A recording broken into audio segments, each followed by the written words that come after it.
What is up, guys? So I've been sick the last few days, and so if I'm a little weak sounding, that's what's going on. But someone asked an interesting question I thought I would address today, and they asked the question, is it necessary for people who believe in and worship the gods to defend them and themselves? So what do I think about that? Let's talk about that today.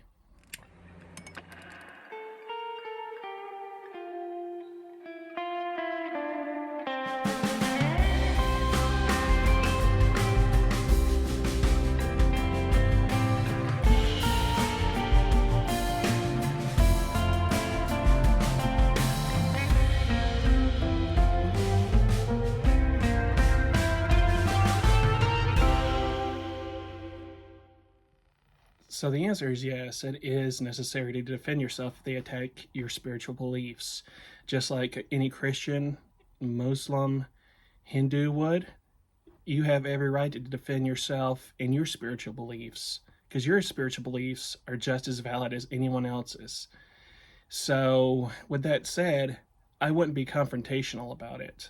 I wouldn't even mention my spiritual path unless it was entrusted to someone that I really loved and cared about, or a family member, or if the conversation arose and it was necessary for me to say so. But if they found out something about me and about my spiritual beliefs, it is my right to defend myself as much as it is their right to defend their self. And it helps solidify your beliefs of what you believe. Now, the chances of you being confronted with this question, unless you just outright tell people, is small. But it could happen. And the people that do know your spiritual beliefs could eventually turn that and use that against you. I know that in my life, a year or two ago, maybe longer, someone was angry that knew my spiritual beliefs and told me that the gods are fake. And I didn't agree with them, we'll just say that. But I did the opposite. I stood firm on my beliefs because I know how real they are. So you just have to know what you know, just like they do. And you do have that right to defend yourself. Just think about all the centuries of people worshiping these gods and loving these gods. Think about how much joy and unity these gods brought the people. And also think about how the phrase, your gods are fake, came to be through generations of their families being told the same about their ancient gods that they believed in.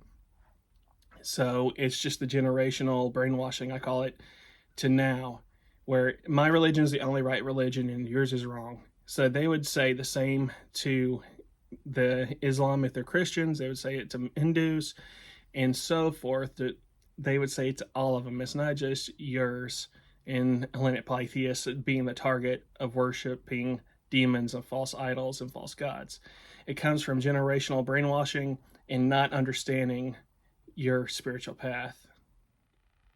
You know, people always use the argument that the ancients made a god because they heard a boom of thunder and said that was a god. But nothing's changed. Now they hear a boom of thunder and think that's the one that made it.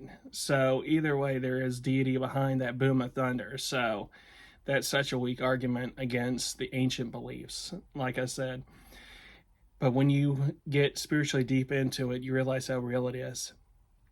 And all the generations of people before the modern age that worship and love these gods throughout history. There were people, even when Christianity was the dominant religion, that would still come back to the ancient gods, and we'd be drawn to the ancient gods like Emperor Julian and Platon and a few others throughout history, all the way up to the modern age when it finally started to stick again in the 70s and the 1970s. And it stuck, and now look at us now. We're slowly coming back, and it's speaking to people because it's real. And the spiritual path is real, and it touches the heart of people, and people relate to these gods, and they love these gods, and they worship these gods because there's something in this spiritual path, and that's worth defending. Anyway, guys, I'll try to get better. I'll talk to you later. Bye.